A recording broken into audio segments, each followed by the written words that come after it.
రెండవదిగా దేవుడు ఎలా కరుణ చూపాడు చూడండి, 4వ అధ్యాయం 15వ వచనం. ఆదికాండం 4వ అధ్యాయం 15వ వచనం. అందుకు యెహోవా అతనితో, కాబట్టి ఎవడైనను కయ్యూనును చంపిన ఎడల వానికి ప్రతిదండన 7 కలుగుననెను. మరియు ఎవడైనను కయ్యూనును కనుగొని అతనిని చంపక యుండునట్లు యెహోవా అతనికి ఒక గుర్తు వేసెను. దేవుని యొక్క వాక్యంలో వ్రాయబడింది కదా, ఎవడైనను కయ్యూనును చంపిన ఎడలా. ఇప్పుడు ఒక ప్రశ్న, ఆదాము, హవ్వ, కయ్యూను, ఏబేలు, ఈ నలుగురే కదా ఉండేది. అందులో ఒక వ్యక్తి చనిపోయాడు, ఇంకా ఉండేది ఎవరు? ఆదాము, హవ్వ, కయ్యూనే. ఇప్పుడు దేవుడు అంటున్నాడు, ఎవడైనా కయ్యూను చంపిన ఎడలా. ఉండేది ముగ్గురే కదా, వాళ్ళమ్మ వాళ్ళ ఆయన ఏమైనా చంపుతారా? చంపరు. మరి ఎందుకు ఎవడైనా అంటే, ఇంకా ఉన్నారా ఎవరైనా? తర్వాత వస్తా భాగంలోనికి. ఉన్నారా? ఉంటే ఎవరు వాళ్ళు? దేవుని బిడ్డలారా, యాక్చువల్గా బైబిల్ ప్రకారం కయ్యూను, హేబేలు, ఆదాము, హవ్వ వీళ్ళకు పుట్టినటువంటి పిల్లల్నే వీళ్ళు చేసుకోవాలి. మళ్ళీ ఇప్పుడు దేవుడు అనేటువంటి మాట, ఎవడైనా కయ్యూను చంపినడలా వానికి ప్రతిదండన 7 కలుగును. దేవుని బిడ్డలారా, కరుణతో దేవుడు చేసే మొదటి కార్యం ఏంటంటే మార్పు చెందడానికి ఒక అవకాశం ఇస్తాడు. రెండవదిగా దేవుడు చేసే పని ఏంటి తెలుసా? కయ్యూను మీదికి దండన రాకుండా అతనికి ఒక గుర్తు వేశాడు. అంటే తీర్పు ఒకటి ఉంది, నీకు పొలం పంట పండదు, నువ్వు దేశదిమ్మరిగా ఉంటావు, నీ మీద భూమి తన సారం ఇవ్వదు, ఇవన్నీ చెప్పి తీర్పు రెడీ చేశాడు. ఇప్పుడు దేవుడు అంటున్నాడు, అది కాదు ఇప్పుడు నెరవేరేది, ఇప్పుడు కొత్త నిర్ణయంలోనికి వచ్చాను నేను. ఏంటి ఆ నిర్ణయం అంటే, కయ్యూనుకు గుర్తేశారు. కయ్యూను ఎవరిని చంపకూడదు, కయ్యూను ఎవరైనా టచ్ చేశారో 7 వస్తుంది. దేవుని బిడ్డలారా, ఏంటి కరుణ చేసేటువంటి రెండవ పని ఏంటి తెలుసా? When there is a realisation, నీలో నిజమైన మారు మనసు ఉంటే దేవుని యొక్క రెస్పాన్స్ కూడా వేరుగా ఉంటుంది. గుర్తుంచుకోండి, నీ యొక్క రియలైజేషన్ బట్టే దేవుని యొక్క రెస్పాన్స్ ఉంటుంది. నువ్వు ఎంతగా పశ్చాత్తాపడతావో, ఎంతగా దేవుని ఎదుట సరి చేసుకోవడానికి ఇష్టపడతావో, అంతగా దేవుని యొక్క రెస్పాన్స్ కూడా మారుతూ ఉంటుంది. నీకు దేవుడు మాట్లాడినా నీ జీవితంలో మారు మనసు పొందకపోతే గాడ్స్ జడ్జిమెంట్ విల్ కమ్. దేవుని యొక్క తీర్పు అనేటువంటిది వస్తుంది. దేవుని బిడ్డలారా, మన జీవితాల్లో మనం తెలుసుకోవాల్సిన విషయం ఏంటంటే, దేవుడు కరుణ ఎప్పుడు చూపుతాడంటే దేవుని నీకిచ్చిన అవకాశంలో. When you come to a great realization, నిజమైనటువంటి పశ్చాత్తాపములోనికి, అవును ప్రభా నేను తప్పు చేశాను, నా తమ్ముని నేను చంపింది తప్పే, నేను చేశాను ప్రభా, ఇంత వస్తుంది అనుకోలేదు ప్రభా, ఏదో కోపంతో చేశాను ప్రభా, ఆవేశంలో చేశాను ప్రభా, దేవా నా శిక్ష భరించలేదు ప్రభా, నా వల్ల కాదు ప్రభా అని దేవుని దగ్గరికి వచ్చినప్పుడు దేవుడు అంటాడు, ఓకే ఐఎమ్ సీయింగ్ రియలైజేషన్, నీలో ఒక ప్రత్యేకమైనటువంటి ఒక పశ్చాత్తాపం నేను చూస్తున్నాను, కాబట్టి because of your realisation my response will be changing. దేవుడు దేన్ని బట్టి నీ జీవితాల్లో స్పందిస్తాడు తెలుసా? నువ్వు ఎంతగా మారు మనసు పొందుతున్నావో.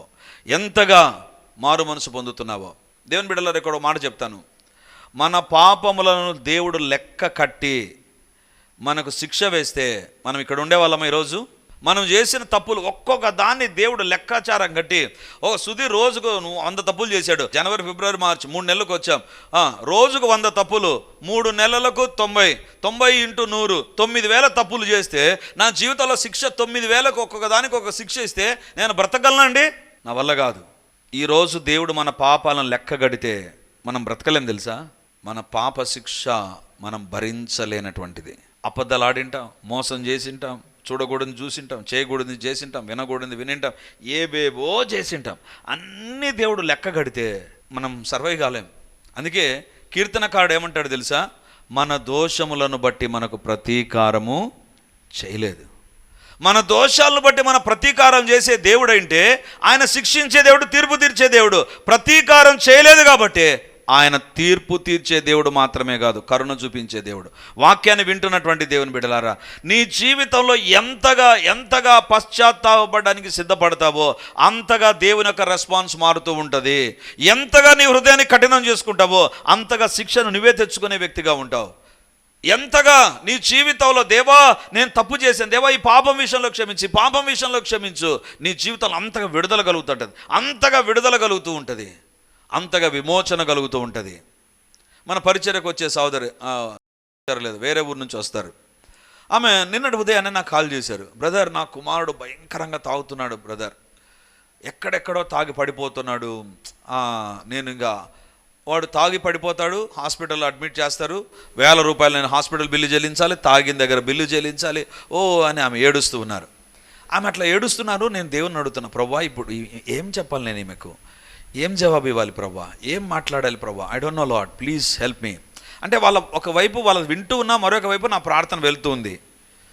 ఆమె అనింది, ఏం చేయాలి బ్రదర్, ఏడ్చింది, చెప్పింది, బాధపడింది, అంత అయిపోయిన తర్వాత ఏం చేయాలి బ్రదర్ అని నన్ను అడిగింది. నేను ఒక మాట అడిగాను, అమ్మా ఆ బిడ్డ కోసం నువ్వు ప్రార్థన చేస్తున్నావా? ప్రార్థన చేస్తున్నానండి, నా కుమారుడు కదా, నా కుమారుడు తాగుతున్నాడు, ప్రార్థన చేస్తున్నాను.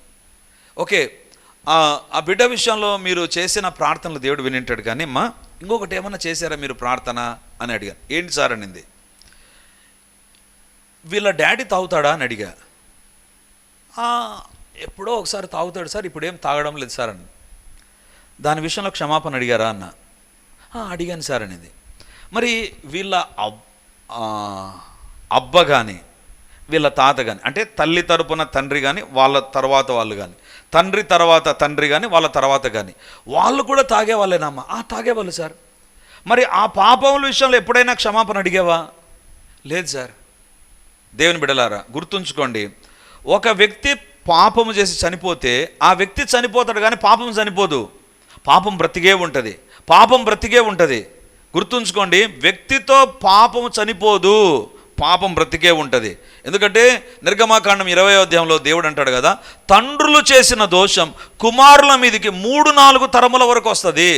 తండ్రులు చేసిన దోషం, తండ్రి ఒకవేళ తప్పు చేసి చనిపోయాడా 3-4 తరముల వరకు, వాళ్ళ తండ్రి తప్పు చేసి చనిపోయాడా 3-4 తరముల వరకు, వాళ్ళ తండ్రి తప్పు చేసి చనిపోయాడా 3-4 తరముల వరకు. మరి ఈ బిడ్డ మీద అలాంటి పాపమేమో పనిచేస్తుందేమో.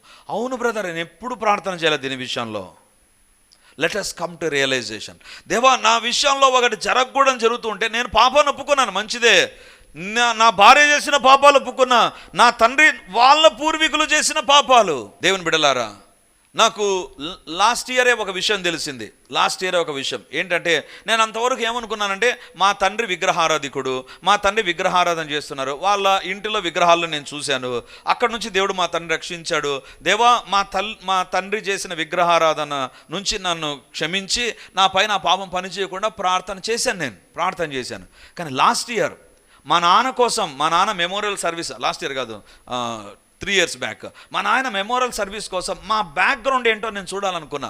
అసలు ఏంటి మా బ్యాక్గ్రౌండ్ ఏంటి? అప్పుడు నాకు తెలిసింది, ఇప్పుడు కడప దగ్గర తిరుపతి పోయేదారిలో ఒంటిమిట్ట ఉంటుంది కదా, ఒంటిమిట్టలో అక్కడ ఒక టెంపుల్ ఉంది. ఆ టెంపుల్లో మా వంశానికి, భవనాసి వంశానికి సంబంధించిన వారు ఇప్పటికి కూడా ఊరేగింపుగా లోపల ఉన్న విగ్రహాలు బయటికి రావాలంటే మా వంశం వారే నిలబడి వాళ్ళు ఆ యొక్క విగ్రహాలు బయటికి రావడానికి వెల్కమ్ చెప్పేవాళ్ళు. ఇది తెలిసిందండి నాకు. భయపడ్డాను నేను. అమ్మో, దీని విషయంలో ఏ రోజు నేను క్షమాపణ అడగలేదు. ఎందుకంటే నాకు తెలియదు. ఇది నేను తెలుసుకున్న తర్వాత ఒంటిమిట్ట ఆ యొక్క ఆలయంలో ఏదో ఉత్సవం జరిగితే అప్పుడు పేపర్లో ఒక ఐటమ్ వచ్చింది, భవనాసి వంశం వారిలో ఉన్నటువంటి ప్రత్యేకతని పేపర్లో, సాక్షి పేపర్లో వచ్చింది. అది చూసి ఇంకా అమ్మో, అంటే నా పూర్వీకులు పాపం చేశారు, వాళ్ళు చనిపోయారు, కానీ ఆ పాప శిక్ష నా పైన, నా బిడ్డల పైన పనిచేస్తుంది. కాబట్టి 3-4 తరముల వరకు పనిచేస్తుంది. How much you are going to realise the same way God is going to show his response. దేవుడు అంతగా మన పాపాలను బట్టి దేవుడు మనకు ప్రతీకారం చేయాలనుకుంటే ఎవరు ఉండవండి ఇక్కడ. కానీ నీలో ఎంత మార్పు వస్తుందో అంతగా దేవుడు తన నిర్ణయాలు మార్చుకుంటాడు, నిన్ను దీవిస్తాడు. కరుణ అనేటువంటిది ఏంటి తెలుసా? నువ్వు చేసిన ప్రార్థనకే కాదు, నీ జీవితంలో ఎన్ని తప్పులు జరిగినా వాటన్నిటి విషయంలో దేవుడు తన రెస్పాన్స్ మార్చుకుంటాడు. దేవుని బిడ్డలారా, కయ్యూను పైన దేవుడు ఎంతగానో కోపగించవచ్చు. ఏమయ్యా అంత తొందర ఏముంది? మీ నాన్న తొందరపడి తిన్నందుకే ఇంత కష్టం కదా, మీ అమ్మ తొందరపడి తిన్నందుకే ఇంత కష్టం, నీకు తొందర ఎందుకు? మీ అమ్మ మీ నాన్న దగ్గర ఎంత శిక్షను చూసావు నీకు తెలుదా అని దేవుడు గద్దించాలి, మాట్లాడాలి, ఏదైనా చేయాలి. కయ్యూను పైన దేవుడు ఇంకెంతైనా కోపగించాలి. కానీ ఎప్పుడైతే కయ్యూను అమ్మో నేను భరించలేని శిక్ష అన్నాడో వెంటనే దేవుడు తన రెస్పాన్స్ మార్చుకున్నాడు. ఈరోజు దేవుడు అడుగుతుంటున్నాడు, దేవుని బిడ్డలారా, ఈరోజు నేను ఇప్పుడు ఈ సంగతి చెప్పేంత వరకు మా వంశానికి ఇంత బ్యాక్గ్రౌండ్ ఉందని మీరు ఎప్పుడన్నా అనుకున్నారా? నాకే తెలియదు. మీకేం తెలుసు? నాకే తెలియదు మా వాళ్ళకి ఇంత సీన్ ఉందని. దేవుని బిడ్డలారా, ఎప్పుడైతే మనం దీని విషయంలో పశ్చాత్తాపడతామో, remember God is going to do miracle. దేవుని బిడ్డలారా, కరుణ అనేటువంటిది ఏంటి తెలుసా? దేవుడు తన నిర్ణయాన్ని మార్చుకొని మార్పు చెందడానికి నీకు ఒక అవకాశం ఇస్తాడు. That is number 1. Number two, నీ జీవితంలో రావలసిన శిక్ష విషయంలో నువ్వు పశ్చాత్తాపడితే దేవుడు పాపాలను లెక్క పెట్టాడు. ఎన్ని పాపాలు నువ్వు చేసినా వాటన్నిటిని కరుణతో దేవుడు ఏం చేస్తాడు తెలుసా? సరే, ఇప్పుడు నువ్వు ప్రార్థన చేస్తున్నావు కదా, నేను కార్యం చేస్తా. దేవుని బిడ్డలారా, కానీ నువ్వు ప్రార్థన చేయాలి, నువ్వు పశ్చాత్తాపడాలి, నువ్వు దేవుని దగ్గర ఒప్పుకోవాలి. దేవుడు అది కోరుతున్నాడు. కయ్యూను నేనెందుకులే. దేవుని బిడ్డలారా, ప్రతిరోజు నీవు దేవుని దగ్గర ప్రార్థన చేసే వ్యక్తిగా ఉండాలి. అందరూ మీ దగ్గర ఉన్న బైబిల్ చదవండి. ఇప్పుడు విలాప వాక్యాలు 3వ అధ్యాయం 22వ వచనాన్ని మనం చదువుకుందాం. విలాప వాక్యాలు 3వ అధ్యాయం 22, 23. యెహోవా కృపగలవాడు, ఆయన వాత్సల్యత ఎడతెగక నిలుచుచున్నది గనుక మనము నిర్మూలము కాకున్న వారం. అనుదినము నూతనముగా ఆయనకు వాత్సల్యత పుట్టుచున్నది. నీవు ఎంతైనా నమ్మదగిన వాడవు. విలాప వాక్యాలు 3వ అధ్యాయం 22. యెహోవా కృపగలవాడు, ఆయన వాత్సల్యత ఎడతెగక నిలుచుచున్నది. ఇక్కడ తెలుగులో వాత్సల్యత ఉంది కదా, యాక్చువల్గా ట్రాన్స్లేషన్ ఏంటి తెలుసా? కరుణ. యెహోవా కృపగలవాడు, ఆయన కరుణ గలవాడు, ఆయన కరుణ ఎడతెగక నిలుచుచున్నది గనుక మనము నిర్మూలము. ఈరోజు నువ్వు చర్చికి వచ్చావు, ఏ అనారోగ్యం రాకుండా వచ్చావు, ఇక్కడ సంతోషంగా నువ్వు నిలబడుకొని దేవుని స్తుతించి దేవుని ఆరాధిస్తున్నావు అంటే దాన్ని వెనుక పనిచేసింది ఏంటి తెలుసా? దేవుని కరుణ. కయ్యూను శిక్ష తర్వాత వెంటనే చచ్చిపోవాలి. కయ్యూను బ్రతికాడు, కయ్యూనుకు పిల్లలు కలిగారు, కయ్యూను సంతానం అనేటువంటిది ఇప్పటికి కూడా భూలోకంలో మనం చూస్తున్నామంటే ఆ రోజు దేవుడు అనుకున్నాడు, కయ్యూను నీ విషయంలో నేను కరుణ చూపుతాను. దేవుని బిడలారా, ఆయన ఎంతైనా కరుణ కలిగిన దేవుడు గనుక మనం నిర్మూలం కాలేదు. ఈరోజు నువ్వు బాగున్నావంటే నువ్వు తీసుకున్న ఆరోగ్య నియమాలు, లేకపోతే ఎక్సర్సైజు, లేకపోతే ఇంకోటి కాదు, దేవుని కరుణ. దేవుని కరుణ. దేవుని బిడ్డలారా, పిట్టలు రాలినట్టు రాలిపోయారు కరోనా సెకండ్ వేవ్లో. మన పట్ల దేవుడు కరుణ చూపించాడు. అనారోగ్యాలు మన శరీరానికి వచ్చాయి, చచ్చిపోయేవారు మనం ఈరోజు బ్రతికాము అంటే దేవుని కరుణ. దేవుని కరుణ. దేవుడు మనకు అవకాశం ఇచ్చాడు. ఎలాంటి అవకాశం తెలుసా? 23వ వచనం. అనుదినము నూతనముగా ఆయనకు వాత్సల్యత, అనుదినము నూతనముగా దేవునికి కరుణ పుడుచున్నది. నీవు ఎంతైనా నమ్మదగిన దేవుడవు, నమ్మదగిన వాడవు. అంటే దీని విషయంలో ఒకటే ఒక మాట చెప్తానండి, కరుణ తగ్గదు, కరుణ ఆగదు, కరుణ ముగియదు. దేవుని యొక్క కరుణ నీ జీవితంలో, ప్రభువా ఇక్కడ నేను చాపు కడుపులో నేను తప్పు చేసి పడిపోయాను అని యోనా ప్రార్థన చేసినప్పుడు ఆ కరుణ కలిగిన దేవుడు తిరిగి యోనాకు పరిచయం ఇచ్చాడు. నీ జీవితంలో how best you realize, the same way God is going to respond. అంతే విధంలో దేవుడు స్పందిస్తాడు. ఈరోజు నువ్వు పశ్చాత్తాపడకపోతే don't expect response or blessings from God. దేవుని దగ్గర నువ్వు మార్పు చెందకుండా ఉంటే నీ జీవితంలో దేవుడు నీకు ఇస్తున్న అవకాశాల విషయంలో having a negligence, then you are accountable for your losses. నీ నష్టానికి నీవే బాధ్యత వహిస్తావు. దేవుని బిడ్డలారా, వెంటనే కయ్యూను తన జీవితంలో శిక్షను చూచి పశ్చాత్తాపడగా దేవుడు అతనిలో ఉన్న రియలైజేషన్ బట్టి తన రెస్పాన్స్ మార్చుకున్నాడు. దేవుని బిడ్డలారా, సొదొమ గొమొరాలకు సాక్షాత్తు దేవుడే దిగి వచ్చి దాన్ని నాశనం చేయాలనుకున్నాడు. అంత భయంకరమైన పాపం. దేవుడు తీర్పు తీర్చేటువంటి దేవుడు, తీర్పు తీర్చే దేవుడు. There is no change in that. కానీ పశ్చాత్తాపడేవనుకో నినివే ప్రజల్లాగా నాకు అనిపిస్తుంది, సొదొమ గొమొరాల నుంచి లోతును తీసుకొని వెళుతున్నప్పుడు ప్రజలు అడగాలి, ఎందుకు లోతును తీసుకొని వెళ్తున్నావు, ఎక్కడ తీసుకొని వెళ్తున్నావు అని అడిగితే ఖచ్చితంగా దేవుడు జవాబిచ్చేవాడు. వాళ్ళకు వచ్చినటువంటి అవకాశాన్ని సద్వినియోగం చేసుకోవాలి వాళ్ళు.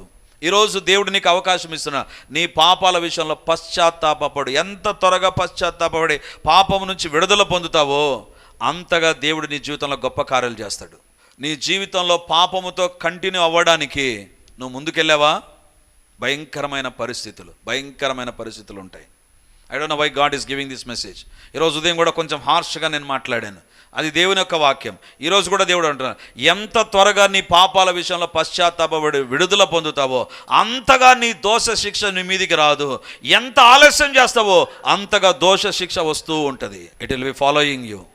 అందుకే ఒక స్లోగన్ బల్ ఉంటుంది, wear ever you go our network follows కదా. మీరు ఎక్కడికి వెళ్ళినా మా నెట్వర్క్ ఉంటుంది. ఎక్కడికి నువ్వు వెళ్ళినా నీ పాపను ఒప్పుకొనకపోతే ఇట్ విల్ చేస్ యూ, అది నేను వెంటాడుతుంది. సముద్రములో అడుగు భాగానికి వెళ్ళి పడుకున్నా యోనాను వెంటాడింది. అందుకే చేప కడుపులోనికి పోవాల్సిన పరిస్థితి వచ్చింది.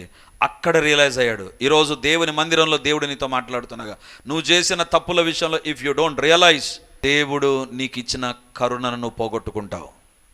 దేవుని బిడ్డలారా, దేవుని కరుణ ఒకటి చేసినటువంటిది ఏంటంటే వెనువెంటనే అతని ప్రార్థనకు జవాబిచ్చింది. రెండవదిగా కరుణతో దేవుడు తన రెస్పాన్స్ మార్చుకున్నాడు. తీర్పు తీర్చి శిక్షించాల్సిన దేవుడు తన రెస్పాన్స్ మార్చుకున్నాడు. మూడవదిగా దేవుడు చేసిన కార్యాన్ని చూపించి నేను ముగిస్తాను.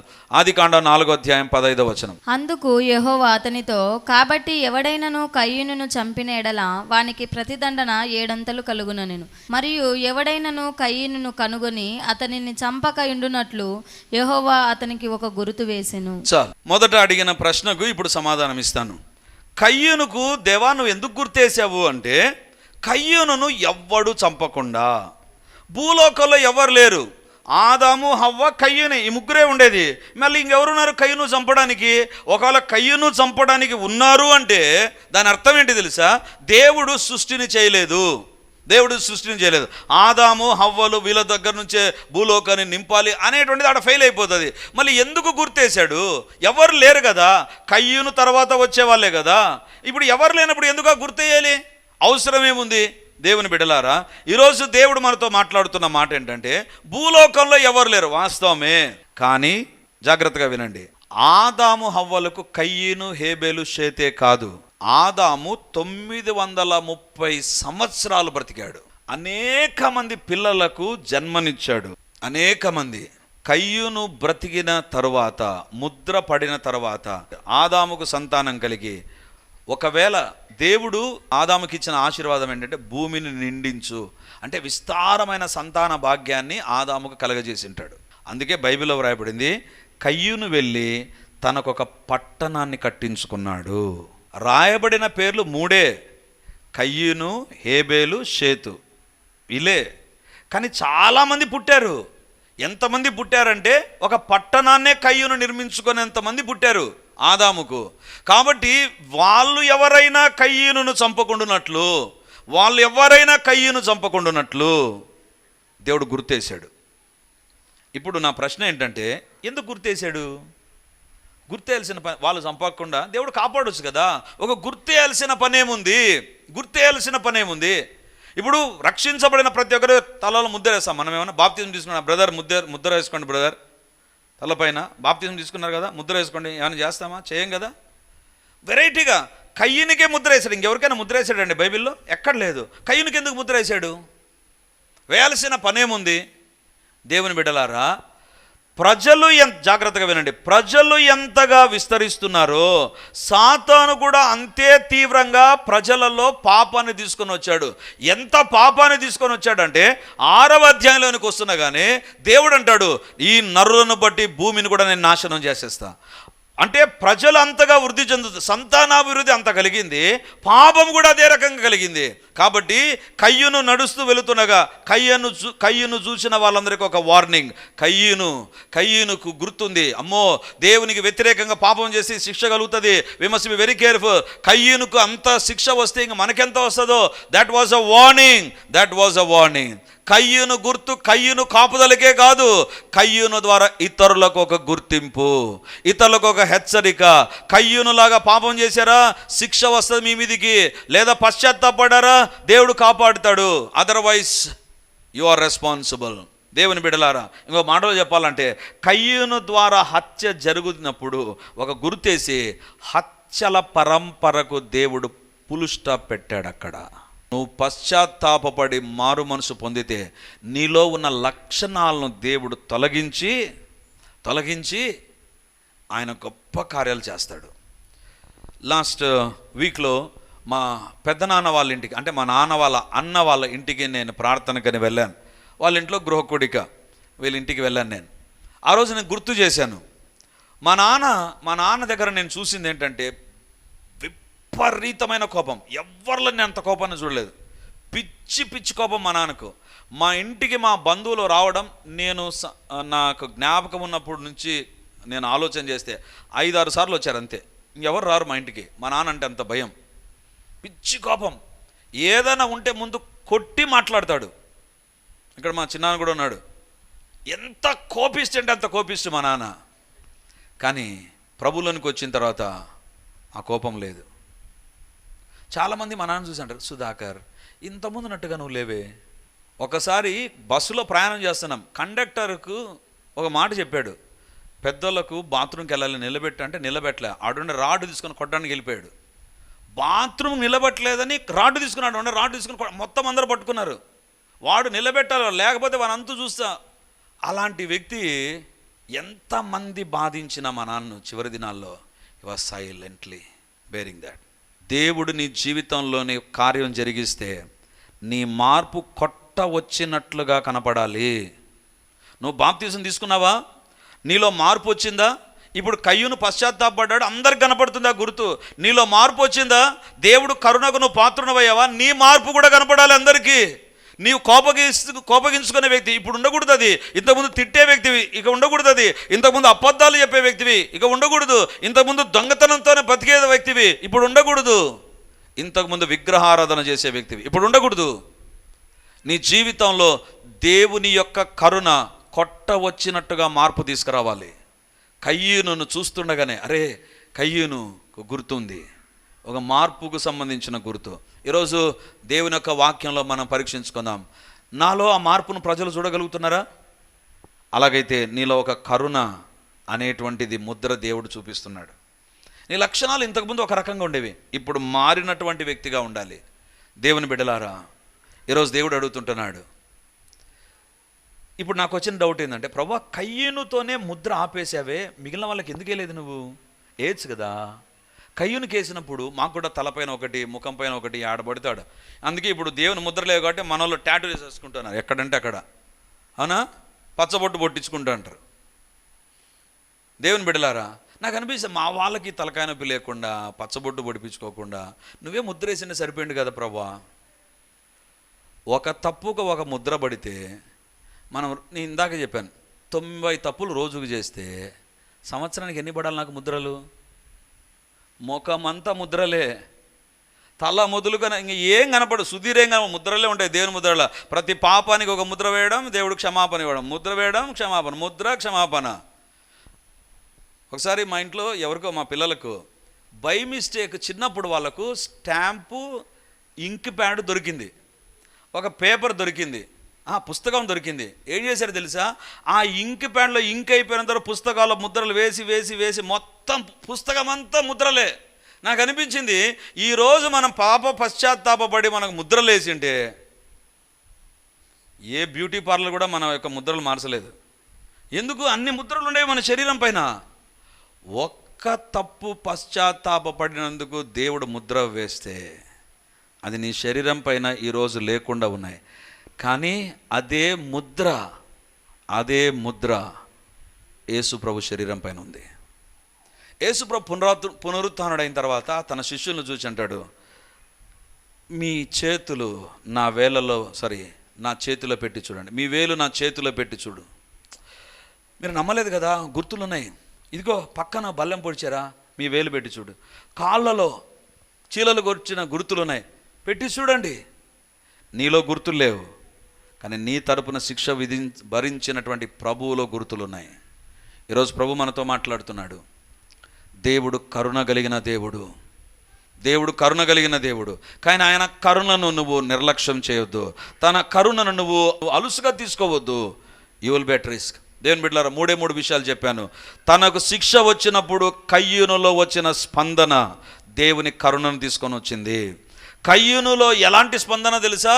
దేవుడు తన రెస్పాన్స్నే మార్చుకున్నాడండి. తీర్పు తీర్చి శిక్షించే రెస్పాన్స్ను దేవుడు పూర్తిగా మార్చుకున్నాడు. 3వదిగా తనకు గుర్తు వేశాడు. ఆ గుర్తు ద్వారా దేవుడు ఒకటి నేర్పిస్తుంటున్నాడు. If you commit a sin you will be destroyed. ఆ దినాల్లో ఉండేవారికి హెచ్చరికగా. ఎందుకు? ఆ దినాల్లో బైబిల్ లేవు, ఆ దినాల్లో బోధకులు లేరు. ఆ దినాల్లో కయ్యూను గుర్తే వాళ్ళకు ఒక బోధగా నిలబడింది. కయ్యూను గుర్తే దేవుని బిడ్డలారా, అయినా పాపము చేశారు 6వ అధ్యాయం వరకు కొన్ని తరాలు అయిపోయిన తర్వాత దేర్ వాజ్ ఎ జడ్జిమెంట్. ఒక మాట మాత్రం ఖచ్చితంగా చెప్తాను, నీ పాపాల విషయంలో నువ్వు పశ్చాత్తాపపడడం అలవాటు చేసుకున్నావా, గుర్తుంచుకో, ఏదో ఒక రోజు తీర్పులోకి నిలబడక తప్పదు, శిక్ష తప్పదు. కానీ ఇప్పుడు నీకు ఇచ్చిన అవకాశాన్ని సద్వినియోగం చేసుకున్నావా, తీర్పులోనికి రాక నిత్య జీవంలోనికి ప్రవేశిస్తావు. ఈరోజు ఒక తీర్మానం నీ దగ్గర ఉంది. ఏంటి ఆ తీర్మానం తెలుసా? దేవుని కరుణను ఉపయోగించుకుంటావా, దేవుని తీర్పును ఉపయోగించుకుంటావా? తీర్పు ఆల్రెడీ ఉంది. పాపము వలన వచ్చు జీతం మరణం, లేనటువంటి శిక్ష పాపము ద్వారా కలుగుతుంది. ఆ పాప శిక్షను తప్పించుకోవాలంటే దేవుడు కరుణతో రెడీగా ఉన్నాడు. ఆయన కరుణ నీ జీవితంలో కార్యాలు జరిగిస్తుంది. ప్రభు ఈరోజు మనతో మాట్లాడుతుండగా దేవుని ఎదుట ప్రార్థన చేద్దాం. ప్రభువా, పశ్చాత్తాపం ప్రభువుకు సంతోషాన్ని ఇస్తుంది. ఈరోజు పాపములో కొనసాగడానికి తీర్మానం చేసుకున్నావా, నీకు నష్టమే, ప్రభువుకు దుఃఖమే. ఈరోజు దేవుని కరుణను ఆశ్రయించి, దేవా నేను ఎన్ని తప్పులు చేశాను, ఇక నేను చెయ్యను ప్రభా, ఇక నీ బిడ్డగా జీవిస్తాను. దేవుడు కరుణతో నిన్ను దర్శిస్తాడు. నీకంటూ ఒక ప్రత్యేకమైన గుర్తు యేసు ప్రభు యొక్క శరీరంలో ఏర్పడుతుంది. ఇదిగో, ఈ వ్యక్తి చేసిన పాపానికి ఈ గుర్తు నేను అనుభవించాను. ఈ వ్యక్తి మీదకి శిక్ష రాకూడదు, అనారోగ్యం రాకూడదు, కీడు రాకూడదు, దుఃఖం రాకూడదు, మనశ్శాంతి లేని పరిస్థితులు రాకూడదు, పోయిన సమస్యలు తిరిగి రాకూడదు. దేవుడు చేయగలడివి. ఆయన వైపు చూడు. ఆయన కరుణ నీ కోసం నా కోసం ఉండగా ఈ సమయంలో దేవుని ఎదుట పాపాలను ఒప్పుకుందాం. దేవుడు ఈరోజు మాట్లాడాడంటే ఎక్కడో మనం తప్పిపోతున్నాం, ఎక్కడో వెనుకడుగు వేశాం, ఎక్కడో దేవునికి వ్యతిరేకమైన కార్యాలు మన శరీరంలో, మన కుటుంబాల్లో జరుగుతున్నాయి. అందుకే దేవుడు ఈరోజు మాట్లాడాడు. కరుణతో కయ్యూను దర్శించాడు. కయ్యూను బాధను దేవుడు అర్థం చేసుకున్నాడు. కయ్యూను కొరకు తన నిర్ణయాన్ని మార్చుకున్నాడు. హల్లెలూయా, హల్లెలూయా, హల్లెలూయా, హల్లెలూయా. గొప్ప దేవా, నీకు వందనాలు, మీకు స్తుతులు, స్తోత్రాలు, మహిమ, ఘనత, ప్రభావాలు చెల్లిస్తుంటున్నాం ప్రభువా. నమ్మదగిన దేవుడవు, సత్యవంతుడవైన దేవుడవు, మహాత్మ్యము కలిగిన దేవుడవు. నాయనా, మా జీవితాలలో నీ తీర్పు కంటే ముందు నీ కరుణను చూపించే దేవుడవని ఈరోజు విన్నాం ప్రభువా. నాయనా, మా జీవితాల్లో ఏ పాపము ద్వారా నీకు దూరం అవుతున్నామో, ఏ పాపాన్ని బట్టి భరించలేనంత శిక్షను సమకూర్చుకుంటున్నామో, ఏ పాపాన్ని బట్టి మా జీవితాల్లో శిక్షకు పాత్రులమవుతున్నామో ఈరోజు మాకు తెలిపారు ప్రభువా. ఎవరిలో ఏ పాపమున్నా ఈరోజు ఆ పాపము వారిని తండ్రి ఒక భరించలేని శిక్షకు నడిపిస్తుందని మీరు తెలిపారు ప్రభువా. యావే రక్కమే కరుణగల దేవుడవు ప్రభా. కరుణతో మాట్లాడావు, కరుణతో మార్పు చెందావు ప్రభా, కరుణతో గుర్తును ఉంచావు ప్రభా కయ్యూను పైన. ఇప్పుడు మా పైన కరుణతో మాట్లాడారు. కరుణతో తండ్రి మా పాప శిక్ష విషయంలో మీ నిర్ణయాలు మీరు మార్చుకున్నారని నమ్ముతున్నాను ప్రభా. యేసయ్య గాయముల్లోని శక్తి మా కొరకు విడుదల చేయబడి ఉండగా వందనాలు చెల్లిస్తూ మమ్మల్ని మేము తగ్గించుకుంటూ యేసయ్య నామముందు ప్రార్థించి అడిగి పొంది ఉంటున్నాము తండ్రి. ఆమేన్.